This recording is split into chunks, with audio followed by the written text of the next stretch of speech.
আজকে শঙ্কর মাছের ঝোল রান্না করব। এই জন্য আমি এখানে শঙ্কর মাছটা নিয়েছি। শঙ্কর মাছটা কিন্তু বেশ বড় সাইজের ছিল। শঙ্কর মাছ কিন্তু প্রচণ্ড তেলে দিলে ফাটে, এই জন্য একটু সাবধানে ভাজতে হবে ঢাকা দিয়ে।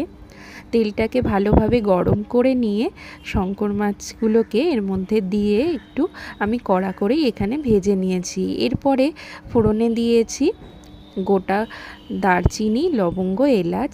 তারপরে পেঁয়াজটা দিয়ে ভালোভাবে ভেজে নিয়ে আদা, রসুন, লঙ্কা বাটা দিয়ে দিলাম। এরপরে একটা বড় সাইজের টমেটো কুচো করে দিয়ে দিয়েছি। তার মধ্যে লবণ, হলুদ, জিরে গুঁড়ো, ধনে গুঁড়ো আর সামান্য একটু চিনি দিয়ে আমি এখানে নাড়াচাড়া করব।